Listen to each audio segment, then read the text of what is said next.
Hi everyone, welcome back. Sound के discussion को आगे लेकर जाते हैं।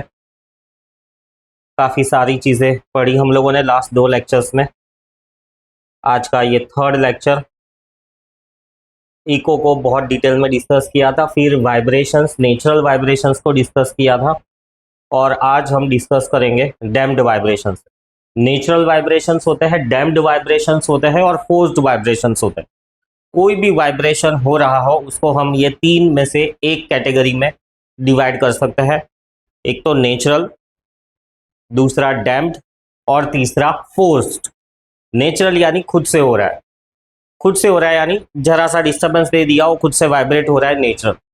डैम्प्ड नेचुरल है पर धीरे धीरे बंद हो जा रहा है, तो वही नेचुरल वाला डैम्प्ड कहलाएगा। समझ में आया? नेचुरल में एक वर्ड यहाँ पर लिखना भूल गए थे, यहाँ पर ये एक चीज ऐड कर लो, और दूसरे आगे भी जो पॉइंट्स कहीं पर लगे तो ये वर्ड्स यूज कर सकते हो कि free vibration occurs only in the absence of any resistive force, as the earth as on earth the atmosphere exists, the exert the resistive force, and the free vibrations are not possible on the earth. They can be observed in space where there is no atmosphere or in vacuum. ये word मैं बोलना भूल गया था कि मतलब अर्थ पे भी अगर तुम वैक्यूम बना दो, राइट, तो वहां पर भी फ्री वाइब्रेशंस देखने को मिलेंगे, क्योंकि एटमॉस्फेयर नहीं है तो फ्रिक्शन नहीं रहेगा। आगे डैम्प्ड वाइब्रेशंस, नेचुरल वाइब्रेशंस ही डैम्प्ड वाइब्रेशंस कहलाते हैं जब नेचुरल वाइब्रेशंस के साथ साथ कोई रेजिस्टिव फोर्स हो। फिर से एक और बात, नेचुरल वाइब्रेशंस ही डैम्प्ड वाइब्रेशंस कहलाते हैं in the presence of resistive force. Free vibrations कौन से हैं? जिसमें रेजिस्टिव फोर्स एब्सेंट है। डैम्प्ड वाइब्रेशंस कौन से हैं? Natural vibrations plus resistive force. So natural vibrations of any object on earth experience the resistive force of atmosphere. Due to this resistive force, the amplitude of the vibrations continuously goes on decreasing and finally come to stop. Such type of vibrations whose amplitude goes on decreasing due to presence of some resistive force, especially due to atmosphere of the earth, right, are called as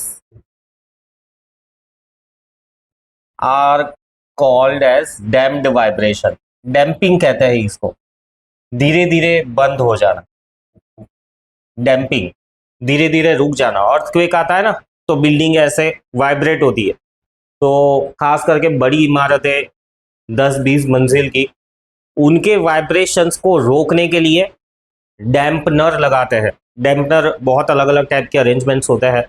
so dampener क्या करते हैं? Vibrations को धीरे धीरे रोक देते हैं।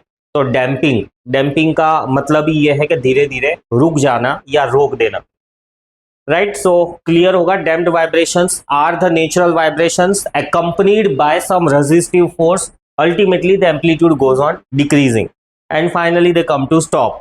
So those are called as damped vibrations. ये रहा डेफिनेशन। एग्जाम्पल, कोई भी वाइब्रेशन ले लो अर्थ पे, कोई भी वाइब्रेशन ले लो, वो डैम्प्ड वाइब्रेशन ही है।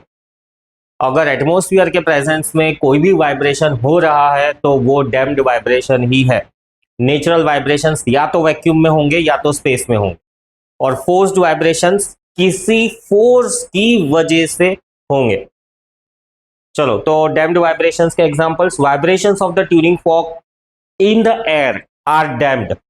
सो ट्यूनिंग फॉर्क का वाइब्रेशन धीरे धीरे रुक जाएगा, राइट। रीजन यही है, resistive force of the air. Stringed instruments की स्ट्रिंग का वाइब्रेशन धीरे धीरे रुक जाएगा because of the damping effect of the air, atmosphere कह दो। The vibrations of the simple pendulum, झूला भी एक बार धक्का मार दिया तो धीरे धीरे उसको रुकना ही है because of the resistive force of the atmosphere. Vibrations produced by the spring, metal blade, steel ruler clamped at one end, tapped on the other end and released. So those vibrations also are called as damped vibrations, as they come to stop after some time because of the resistive effect of the air. और ये graphical representation है, right. जो हमारे natural vibrations थे उसका graph कुछ ऐसा था, है ना, एम्पलीट्यूड मेंटेन्ड थे। बट इसमें देखो, धीरे धीरे ये इसका एम्पलीट्यूड घट रहा है। सो ग्राफिकल रिप्रेजेंटेशन, वैल्यूज वगैरह लिखनी नहीं है तुम्हें, जस्ट ये जो ग्राफिकल प्रेजेंटेशन है याद रखना है। और ये जो ऊपर नीचे लाइंस खींची हुई है ना, ये तुम चाहो तो खींचो, अदरवाइज रेफरेंस के लिए खींची हुई है कि धीरे धीरे डैम्पिंग दिखे। अगर खुद से बनाने जाओगे ना बिना वो रेफरेंस लाइन के, तो मे भी ढंग से नहीं बनेगा। अच्छी खासी जगह लेके बनाना, तो ये ऐसे डैम्पिंग बता सकते हो, राइट।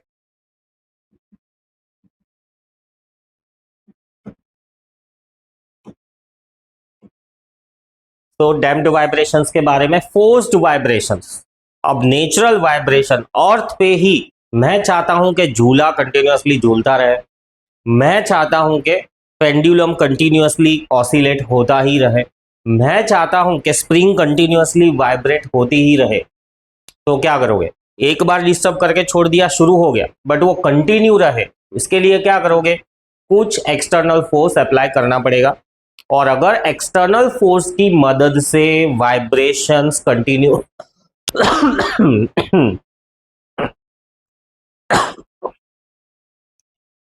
सो अगर एक्सटर्नल फोर्स की वजह से वाइब्रेशन कंटिन्यू हो रहे हैं, तो उन वाइब्रेशंस को हम कहेंगे forced vibration. Forcefully they are being vibrated, right? So if you want that vibrations may continue with the constant amplitude या constant frequency, even in the presence of some resistive force, then the vibrations must be accompanied by some external force which will help the vibrations to overcome the resistive force and hence continue vibrating with the same frequency and same amplitude. Such vibrations which are backed up, which are supported by external force, are called as forced vibrations. So vibrations which takes place under the influence of some external periodic force, right?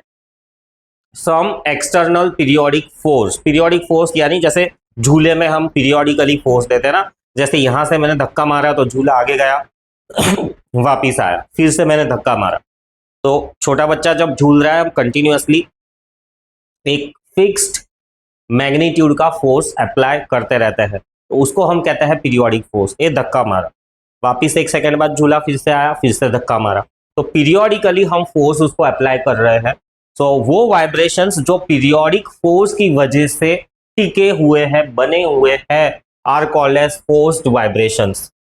When a body vibrate with the frequency other than its natural frequency under the influence of external periodic force, then the body is said to undergo forced vibration। ये भी एक अलग तरीके से explain किया गया। मैंने कहा कि हर बॉडी के वाइब्रेशन की एक नेचुरल फ्रीक्वेंसी होती है, मतलब हर ऑब्जेक्ट की depending upon its shape, size, material, उसके वाइब्रेशन की एक नेचुरल फ्रीक्वेंसी होती है हर ऑब्जेक्ट की। मतलब छोटा इलास्टिक ले लो, उसकी कुछ नेचुरल फ्रीक्वेंसी अलग है, बड़ा इलास्टिक ले लो, उसकी कुछ नेचुरल फ्रीक्वेंसी अलग है, राइट। गिटार सितार के तार की नेचुरल फ्रीक्वेंसी वाइब्रेट होने की कुछ अलग है, राइट। एक बार प्लग करके छोड़ दो, जो वाइब्रेशन हो रहा है ना, वो नेचुरल वाइब्रेशन है और वही उसकी नेचुरल फ्रीक्वेंसी है। पर अगर वो ऑब्जेक्ट खुद की नेचुरल फ्रीक्वेंसी से वाइब्रेट ना होकर एक्सटर्नल फोर्स की फ्रीक्वेंसी से वाइब्रेट होता है, तब हम कहते हैं कि the object is undergoing forced vibration. फिर से एक और बात सुनो, गिटार का तार है ना, हम फोर्सफुली उसको वाइब्रेट करवाते हैं, वो प्लकर से फोर्सफुली उसको वाइब्रेट करवाते हैं, तो गिटार का तार कंटिन्यूअसली फोर्स्ड वाइब्रेशन में है। डिपेंडिंग अपॉन कैसा म्यूजिक बनाना है, उसको हल्के से छेड़ते हैं तार को या तो काफी ताकत से छेड़ते हैं। तो string of guitar is under forced vibrations, right, when continuously plugged by the organ player या तो गिटार प्लेयर। सो ये भी एक डेफिनेशन, ये एक डेफिनेशन है, ये थोड़ा डिटेल में या कह दो कि इन डेप्थ में डेफिनेशन है कि when a body vibrates with the frequency other than its natural frequency, her body की खुद की एक नेचुरल फ्रीक्वेंसी है, उस नेचुरल फ्रीक्वेंसी से वाइब्रेट ना होकर किसी और फ्रीक्वेंसी से वाइब्रेट हो रही है, और कोई और फ्रीक्वेंसी किसकी है, एक्सटर्नल फोर्स की फ्रीक्वेंसी से वाइब्रेट हो रही है, तो body said to undergo the forced vibration. जो फोर्स है उस फोर्स के हिसाब से स्ट्रिंग के अंदर फ्रीक्वेंसी आ रही है, नेचुरली नहीं आ रही है। जोर से प्लग किया तो जोर से वाइब्रेट करेगी स्ट्रिंग, धीरे से प्लग किया तो धीरे से वाइब्रेट करेगी। तो इसका मतलब यही है कि ये फोर्स की जो फ्रीक्वेंसी है उसी फ्रीक्वेंसी से स्ट्रिंग वाइब्रेट कर रही है। तो फोर्स्ड वाइब्रेशंस के एग्जांपल्स बहुत सारे हैं। ग्राफिकल प्रेजेंटेशन नेचुरल और फोर्स का सेम ही है। फोर्स के अंदर डिफरेंस यही है कि फोर्स के अंदर रेजिस्टिव फोर्स प्रेजेंट होकर भी एम्पलीट्यूड बना रहता है, राइट। आगे डिफरेंस बिटवीन लिखेंगे तब बहुत क्लियरली ये समझ आ जाएगा। फ्री वाइब्रेशंस, डैम्प्ड और फोर्स्ड वाइब्रेशन। तो फोर्स्ड वाइब्रेशंस के एग्जांपल है when the handle of the vibrating tuning fork is pressed against the table top. Tuning fork को जोर से रबर पैड के मारकर ऐसा कोई टेबल है तो टेबल के ऊपर ऐसा रखो तो टेबल में से काफी बड़ा साउंड आएगा। सो क्योंकि टेबल टॉप एक्सटर्नल फोर्स की वजह से एक्सटर्नल फ्रीक्वेंसी के साथ वाइब्रेट हुआ। ट्यूनिंग फॉर्क की जो फ्रीक्वेंसी थी ना उस फ्रीक्वेंसी से टेबल टॉप वाइब्रेट हुआ। बाकी तुम हाथ से उसको मारोगे तो इतना बड़ा आवाज नहीं आएगा, बट ये ट्यूनिंग फॉर्क वाइब्रेट करके पास में ले जाओगे तो बड़ा आवाज आएगा।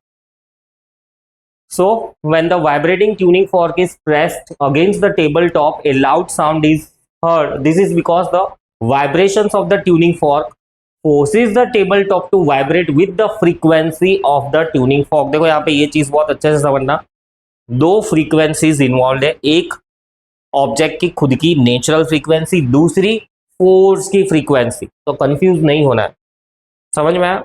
तो यहां पर फोर्स्ड वाइब्रेशन का मतलब है एक्सटर्नल फोर्स की फ्रीक्वेंसी से वाइब्रेट होना।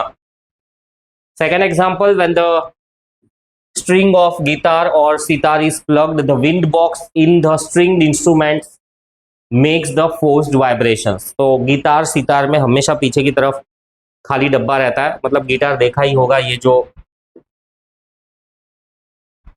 ये ऐसा रहता है गिटार, है ना। तो यहां पर ये जो है, ये वाला जो हिस्सा है ना, ये खाली डब्बा है, ये वाला जो हिस्सा है ना ये खाली डब्बा है, एयर है इसके अंदर। तो यहां से बंधी हुई ये जो तार तुम छेड़ते हो तो अंदर की हवा वाइब्रेट होती है, और अंदर की हवा फोर्स्ड वाइब्रेशन से वाइब्रेट होती है, अल्टीमेटली आवाज आती है। फिर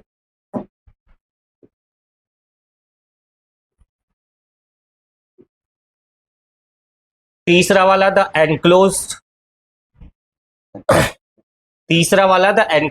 air in the string instruments और wind instruments vibrates with the frequency of the external force, hence producing a loud sound, hence and additionally producing a soulful music। I think ये दोनों same ही है। Fourth वाला, even the needle of gramophone, देखा हो तो पहले के जमाने में वो ऐसा तार जैसा लगाते थे, इतनी बड़ी डिस्क लगाते थे, फिर गाना सुनते थे, उसको ग्रामोफोन कहते हैं। तो वो जो नीडल ग्रामोफोन प्लेयर पे घिसाई होती थी नीडल की, तो एक्चुअली ग्रामोफोन में, यानी वो उसकी जो सीडी प्लेयर है ना, उसमें ऐसे ऐसे ग्रूव्स होते हैं, तो वो नीडल इन ग्रूव्स के साथ टकराती है, वाइब्रेशंस प्रोड्यूस होते हैं। फोर्स्ड वाइब्रेशंस नीडल में प्रोड्यूस होते हैं ग्रामोफोन की डिस्क की वजह से, और अल्टीमेटली एक म्यूजिक बजता था। So even the needle of gramophone player as it moves in the grooves of a record, a forced vibrations are produced in the needle which is then converted into the audible sound, and that is how the gramophone plays the music। ये graphical representation forced vibration का। characteristics forced vibration के, forced vibration में frequency of the vibration of the body is equal to the frequency of the external force। Body की जो vibrating frequency है वो उसकी natural नहीं है, फोर्स की जो फ्रीक्वेंसी है उस फ्रीक्वेंसी से बॉडी वाइब्रेट हो रही है। Body do not vibrate with its own natural frequency. The amplitude of the vibration remains constant as they are reinforced by the external force। External force मेरे vibrations को support करे जा रहा है, अल्टीमेटली मेरा एम्पलीट्यूड सेम ही रहेगा। if the frequency of the external force is much different than the natural frequency of the body. अब यहां पर ये चीज समझो, comparison of frequencies, frequency of body and external object, या तो दो बॉडीज कह दो. सो एक एक्सटर्नल ऑब्जेक्ट की फ्रीक्वेंसी है और एक बॉडी की फ्रीक्वेंसी, इन दोनों का कंपैरिजन बहुत इंपॉर्टेंट है, ध्यान से सुनना. अगर ये दोनों की फ्रीक्वेंसी बहुत डिफरेंट है, if the frequency of the external force is much different than the natural frequency of the body, comparison of, इसको ढंग से लिख दूं मैं, और natural frequency of body and frequency of external object. तो दोनों की फ्रीक्वेंसीज में काफी फर्क है, तो ऑसिलेशंस छोटे होंगे, अल्टीमेटली साउंड भी बहुत कम आएगा. और कन्वर्सली ये देखो, फिफ्थ वाला पॉइंट देखो कि अगर दोनों की फ्रीक्वेंसी एक दूसरे के साथ मैच हो रही है, समझो उस वर्ड्स को, अगर दोनों की फ्रीक्वेंसी एक दूसरे के साथ में मैच हो रही है तो क्या कंक्लूजन निकालेंगे हम? इसको थोड़ा और ढंग से मैं लिख देता हूं.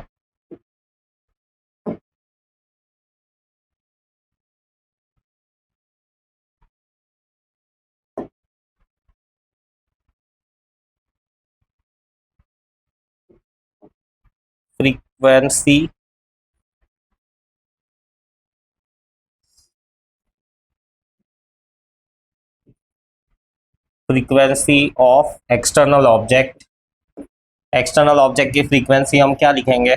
F naught. And natural frequency of the body को क्या लिखेंगे हम लोग? F N.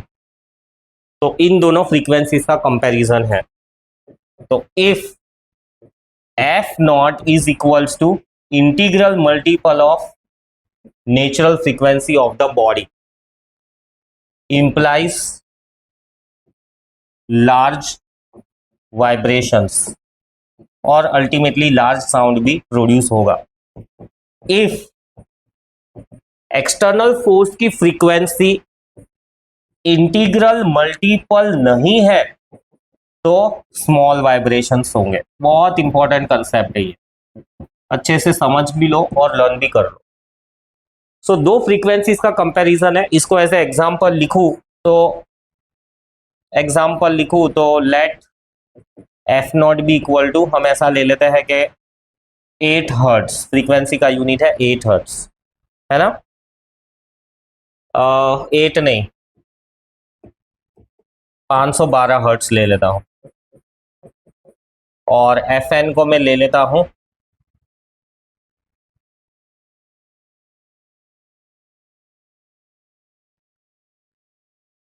8 हर्ट्स. तो अब 8 और 52, क्या ये दोनों एक दूसरे का मैचिंग है?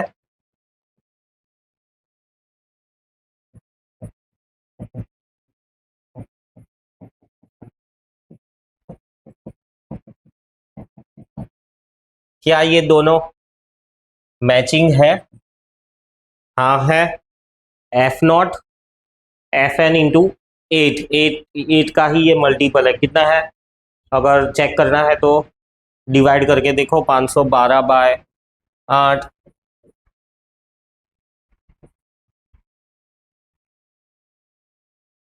64 टाइम्स, है ना?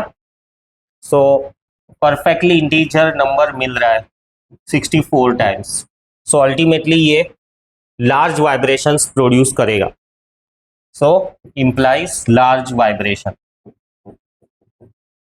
और अगर मैं ऐसा कहूं कि भाई एफ नॉट 510 है और एफ एन तो फिक्स ही रहता है, जैसे मैं कह दूं तो मेरी नेचुरल फ्रीक्वेंसी फिक्स ही है. सो यहां पर एन की वैल्यू हमको क्या मिलेगी? 510 को 8 से डिवाइड करो, सो 63.75 आ रहा है ना? नेचुरल नंबर नहीं है, इंटीजर नहीं है. कहने का मतलब क्या है कि ये अगर इंटीजर फॉर्मेट में है, देखो ये 64 इंटीजर नंबर है, तो F naught is integral multiple of natural frequency, external frequency is integral multiple of natural frequency, ये वाली lines, external frequency is integral multiple of natural frequency, तो लार्ज वाइब्रेशन होंगे, अदरवाइज नहीं होंगे। सो यहां पर आंसर आएगा स्मॉल वाइब्रेशन। सो ये कंसेप्ट है, बहुत बड़ा कंसेप्ट है, हायर क्लासेस में काम में आएगा, ठीक है। सो फ्रीक्वेंसीज अगर मैच होती है या इंटीग्रल मल्टीपल, या तो एग्जैक्टली सेम हो या तो इंटीग्रल मल्टीपल हो, तो लार्ज वाइब्रेशंस, और अगर ना ही तो स्मॉल वाइब्रेशन। अब इस हिसाब से तुम सोचकर देखो, क्या तुम गिटार घर पर बना सकते हो? नहीं बना सकते, क्योंकि ये जो विंड बॉक्स है, एक फिक्स अमाउंट ऑफ एयर होनी चाहिए जो इस स्ट्रिंग के साथ में मैच हो, स्ट्रिंग की थिकनेस, उनका मटेरियल, तब जाके जो विंड बॉक्स है उसकी जो नेचुरल फ्रीक्वेंसी है और ये जो स्ट्रिंग की जो फ्रीक्वेंसी है, तब जाके मैच करेगी, जब ये बॉक्स की साइज, अंदर की हवा, स्ट्रिंग का मटेरियल, ये सब कुछ परफेक्ट हो तब। समझ में आया? इसीलिए ये स्ट्रिंग इंस्ट्रूमेंट्स बनाना, इनको डिजाइन करना, मतलब ये सब क्या है कि हमारे बस का नहीं है, बहुत मतलब साइंस है इन सब चीजों के पीछे। क्लियर है? अब देखते हैं इन सबके बीच का difference between free, damped and forced vibrations. तो एम्पलीट्यूड फ्री वाइब्रेशंस में कांस्टेंट रहता है, डैम्प्ड वाइब्रेशन में डिक्रीज होता जाता है और फाइनली रुक जाता है। फोर्स्ड वाइब्रेशन में भी एम्पलीट्यूड कांस्टेंट ही रहता है। फिर फ्रीक्वेंसी की बात करें तो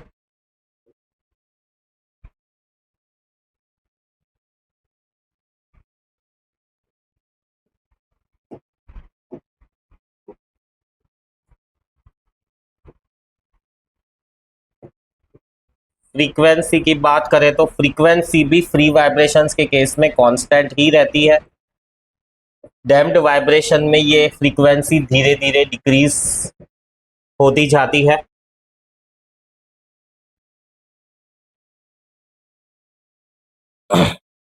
नहीं, फ्रीक्वेंसी कांस्टेंट रहती है, डैम्प्ड में भी फ्रीक्वेंसी में कोई बदलाव नहीं है, फ्रीक्वेंसी तो वो की वही रहती है, फ्रीक्वेंसी में कोई बदलाव नहीं है, सिर्फ एम्पलीट्यूड डिक्रीज होते जाते हैं। और फोर्स्ड वाइब्रेशन में भी फ्रीक्वेंसी कांस्टेंट ही रहती है, राइट। फिर एक और मैं इधर ऐड कर दूं तो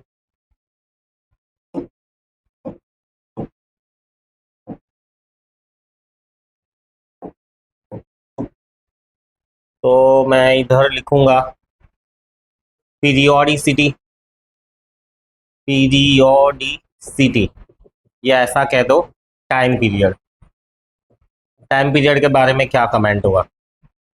अगर फ्रीक्वेंसी कांस्टेंट है ना, तो उसका मतलब फिक्स ही है कि टाइम पीरियड भी कांस्टेंट है, क्योंकि फ्रीक्वेंसी और टाइम पीरियड का फॉर्मूला पता है ना, F is equals to 1/T।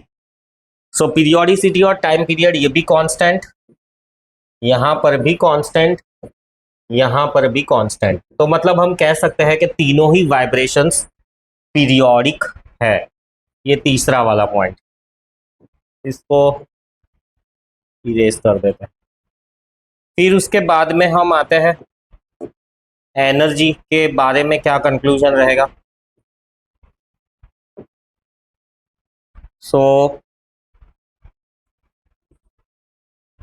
ये चौथा वाला पॉइंट है कि एनर्जी के बारे में, एनर्जी जो है ना, एम्पलीट्यूड फ्री वाइब्रेशंस में तो एनर्जी कांस्टेंट रहेगी, डैम्प्ड वाइब्रेशंस में एनर्जी डिक्रीजिंग, धीरे धीरे कम होती जाएगी एनर्जी, इसीलिए वो रुक जाते हैं।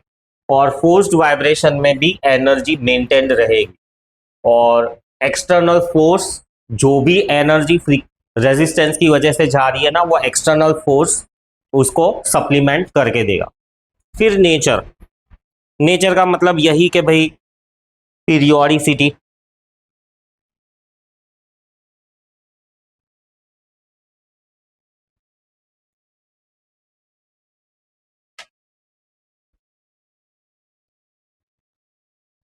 नेचर को छोड़ो, दूसरा एक और हम ऐड कर सकते हैं कि comparison with natural frequency.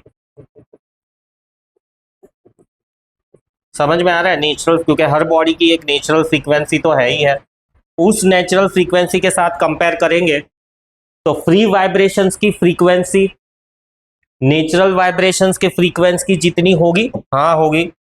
So natural frequency, yes, external frequency is equals to f n, natural frequency. इसको हम रिप्रेजेंट कर देते हैं एफ एन से। यहां पर क्या कहेंगे हम नेचुरल फ्रीक्वेंसी के बारे में? नेचुरल फ्रीक्वेंसी और एक्सटर्नल डैम्प हो रहा है ना, तो डैम्प्ड में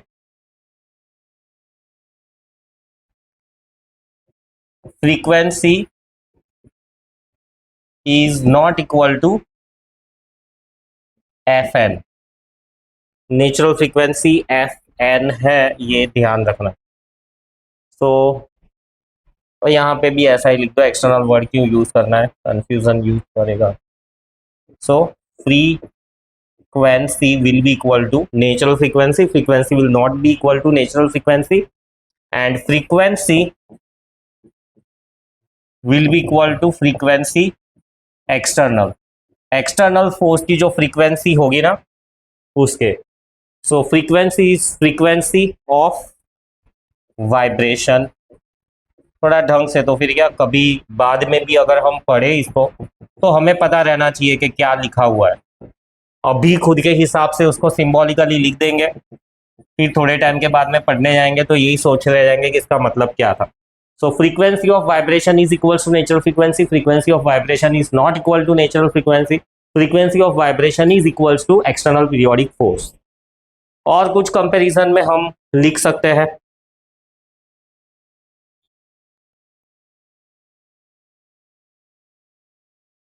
ठीक है, काफी है इतना। ये हमें क्लियरली क्या कहते हैं आइडिया दे देता है फ्री डैम्प्ड और फोर्स्ड वाइब्रेशंस के बारे में। इधर ऐसा एक और ऐड कर सकते हैं, टेक्स प्लेस इन वैक्यूम और space, damped vibrations in presence of atmosphere और एनी अदर रेजिस्टिव फोर्स, और इसको क्या कहेंगे forced vibrations in presence of external periodic force. समझ में आया? सो ये है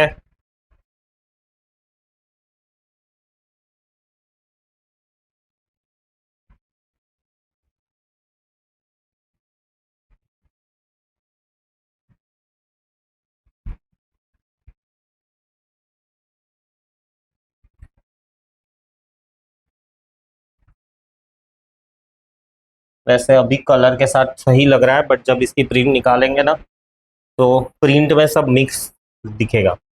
सो इसीलिए ये अच्छी बात है ऐसा।